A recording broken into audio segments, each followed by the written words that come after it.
So here are the prompts. There are 6 of them. So you can go through, and again, different universities and different application systems will have other questions. But for the Common App and the universities that use them, these are the questions. Today, we're just going to go over 3 of these, but I do encourage you to look at these on the Common App and reflect a little bit more. There are 6 questions that, 6 questions that you can choose from. And the 7th is kind of a freebie. It's can be on any topic that you choose. So I'll cover that as well. So for this part, I actually want to make this a little bit more interactive. And Nanor, if you don't mind, I can have you provide a little bit of feedback on these. So I have the question first, and then I have 3 examples. In the comments, or in the chat, you can feel free to send your impressions of these as well, and we can discuss them. But one thing I want to emphasize is that some of these are real examples. Some of them are examples that we made up and are kind of, caricatures or extremes of an essay. So they're not all things that students have submitted. And also, not every question is 100% good or 100% bad, or not every response is completely in that way. So without further ado, I'll go ahead and I'll read the prompt, and then we can explore these responses together. So this first one is, some students have a background, identity, interest, or talent that is so meaningful, they believe their application would be incomplete without it. If this sounds like you, then please share your story. So for response A, we have a student who said, let's say, I'm of Spanish nationality, which means I speak Spanish, and we have all these unique traditions and these amazing foods that I bet you've never heard of. Nanor, if you received an essay that started to go like this, what advice would you give the student, or what feedback? I mean, I think it's intriguing for an American reader to hear about a new culture and a new identity and nationality. So that's cool. But the important thing here, I think, is to bring it back to yourself and use this part of your identity to explain who you are and maybe how it affects your outlook or your personality or your perspective on certain beliefs. Because that's what the university really wants to know, right? They want to get to know you more than just what is, the best food in Spain or what's the language spoken, right? They can find that on the internet. What they want to know is who you are and maybe how that, those experiences and that part of your identity affects you and makes you who you are. Exactly. I think, all of us in admissions are really excited to learn about new cultures and these kinds of things. But yeah, that shouldn't be the star of your essay. You're still the star of your essay. Great. So for example B, we have a student who says, I want to study business, I excel in these classes, and I won all of these awards. What would you say to a student who starts to approach an essay in this way? So the thing I like is that they're making it clear what they're passionate about. So writing about something you're passionate about, whether it's business or computers or helping others or social justice, whatever it may be, is really interesting for the reader. But then what I think we need to be careful of, is something you already commented, was for it to just be a CV or just a list of these awards you've won or these classes you've taken, because they can see that. They can see it in your application, right? So use this space to share maybe why you're passionate, like why this is such a big part of your life, what you want to do with it maybe in the future. And if you are going to talk about awards or things you've done that might appear in the application, talk about them if you have something more to explain that you feel like is worth sharing about that extracurricular or that award. Great, awesome. And for this last one, I don't just listen to music, I'm an avid musicologist.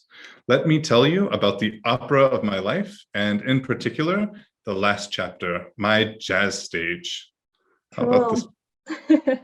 So I've seen students do essays like this really well, and it's really fun to read because it's exciting and it's something different. And they if done in the right way, can be this really awesome connection, right? To something they love, to who they are. The problem becomes if it gets too complicated. Again, something you've addressed and I've seen with certain essays is I'm losing you. Like, I don't know what you mean about the opera, and I can't quite connect what part of your life is the opera and why it's the opera. So don't make it too hard for us to understand what you mean. But yeah, get creative. This could be really great to read. Yeah, that's a great point. It's great to be creative and have these hooks at the beginning. You know, I do want to find out what this jazz stage is, but probably moving on to the essay, you can kind of put aside the comparison and just start talking a bit more clearly. If there are a lot of different metaphors going on, and again, I don't know what part of the opera I'm in and those kinds of things, it can be a little bit confusing to follow you on that journey. But yeah, to start out with these kinds of hooks is a good way to keep attention. All right, let's look at the next section. So this is kind of the failure question. We ask, the lessons we take from obstacles we encounter can be fundamental to later success. Recount a time when you faced a challenge, setback, or failure. How did it affect you? And what did you learn from the experience? So this is kind of a two-part question. We're asking how it affected you, and then what happened after that. So it's important to keep that in mind. So for example A, we have a student who says, I failed grade 11 math because I had a teacher who didn't know how to teach well. I want to study engineering and I know I'll do better with a good teacher. So very, very confident there. Nanor, what would you say to a student approaching this? Yeah, I don't know if I would put all the blame on my teacher. And I probably also wouldn't. So this one's tricky because they are asking you to talk about a challenge or maybe, you know, some time that you weren't very successful, but you also want to remember that you're trying to show the university how great you are and why you should be a part of that university. So maybe picking a failure that doesn't maybe concern them or get them a little, you know, concerned of what type of student you might be once you're there. So I'm not sure how I feel about this one exactly. It's cool that they want to study engineering, but maybe they can focus more on that. And correct me if I'm wrong, but I think with this prompt, the recount a time when you face the challenge is the part we should spend less time on. Exactly. And we should really be spending more time on that second part, which is how did it affect you and what did you learn, right? We want to see that turning point and we want to see how you grew or what you learned. That's the most interesting part, I think. Yeah, exactly. And I would say, like you said, you should be sharing these positive things, you know, focusing on the positive things that come out of this. So, you know, especially if you want to be in engineering and writing about this failure and having this kind of attitude does not send positive messages. That being said, you know, the topic alone is not necessarily a negative thing. I mean, I know, especially these days when we're moving to online classes and we have all of these disruptions, that this may be something that happens to you. You know, it could be, you know, your English class or some other class, and you know, you experience some kind of failure.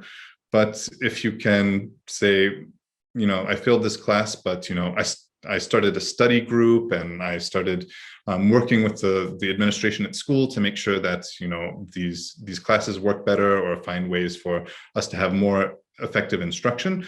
You know, there could be a success story at the end of that, rather than just highlighting that, you know, you're terrible at math and don't take responsibility for your actions. So, you know, there's a way to go through that. So let's look at the second one. So for B, we have a student who says, as I started my final lap in the pool, the entire crowd was cheering, including every other swimmer, all of whom had finished long before me and were grabbing their towels. If I set any records that day, it only could have been for the slowest time. But without my participation, my school could not have even qualified. I like the sincerity. They weren't the star of this event, and that's okay. But without that participation of the student, the team wouldn't have qualified. So at the end of the day, you know, they are participating on the team. They are doing their part. They're carrying their weight, and that's cool. I like that. Yeah, focusing on those, that she's a team player and finishes what they start and goes through.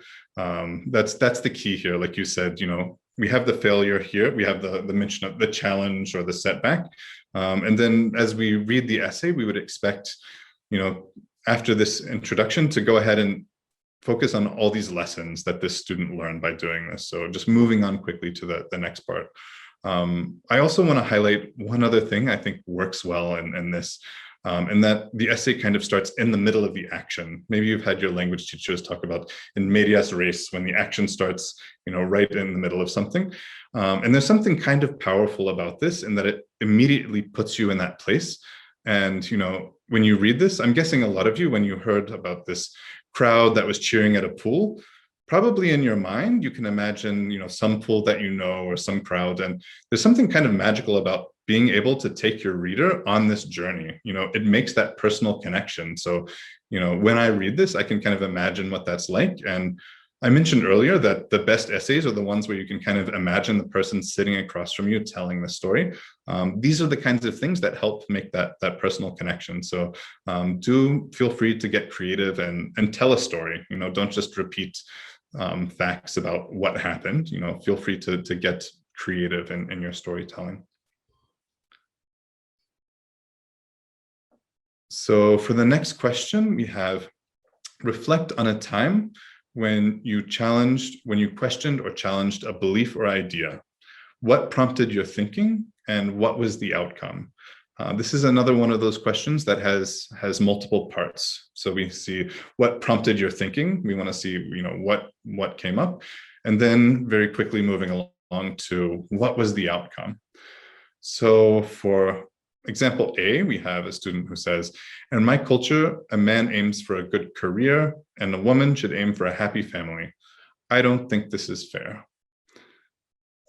Okay, so we're starting off with we've realized that this is a belief that we're not in agreement with, and that's cool. I think where it needs to go then is, so what did you do about it? Or how did this have this effect on you, right? Did it lead you to be an activist or start a club, or I don't know, bring awareness about this issue? Because if not, there's not that much to say about it, I think. Right. It's just that first part of, challenging the idea, but then if we don't see anything else, it's not enough just to say, I don't think this is fair. We want to see some kind of action and something going from the rest of that. And I think this next sample kind of gives a good introduction to that. So for example B, we have a student who said, growing up, no one even spoke to me about engineering. It didn't seem like an option for a girl. By 10th grade, I'd subscribed to 2 magazines, 5 YouTube channels, and my top Google results were how do you make and how to take apart. By 11th grade, I held our school's first Made by Girls meeting and had 20 elementary school girls bring in clocks to deconstruct. This year, our first meeting had 60 girls. Cool. I like this because it's just, the opening is one thing, and then you automatically see that she's done something about it, and she's challenged that. What I'm worried about is if it just continues to be a long list of things she's done with no context or no explanation to maybe why or what her role in these kind of things were and things like that. Yeah, I think that's a good point in that it's kind of on the edge of being a list of activities. Of course, we would see somewhere in the application that she founded the Made by Girls club, but there you just have a few lines to talk about it. So it's good that we kind of see this story. And I would expect for it to provide more personal characteristics as she goes along and isn't continually this list of accomplishments. But you can kind of see this, some attributes in here. So without directly stating, that she's an entrepreneur and she can take things and build them up, we see that the club went from having 20 girls to 60 girls.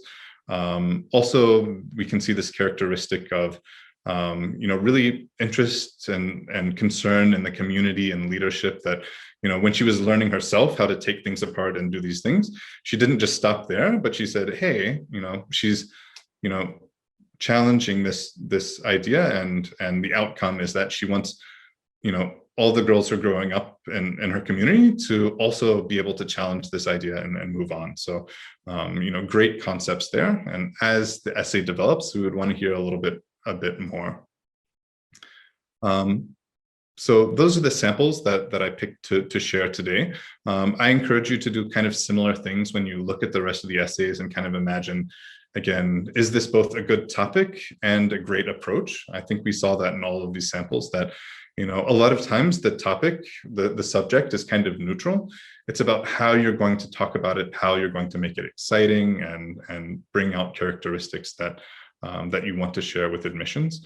And so for the 7th prompt, the choose your own, this is one that you should feel free to take on, but with the big caveat that whatever topic you choose and whatever approach you choose should accomplish all of these things that we've been talking about today.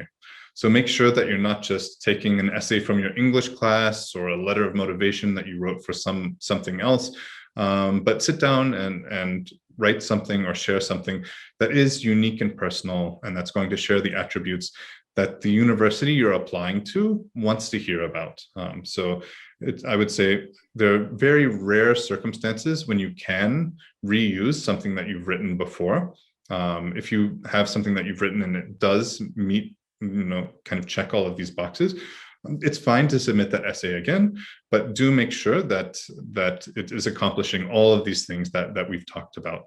And again, sharing things that the university that you're applying to wants to know.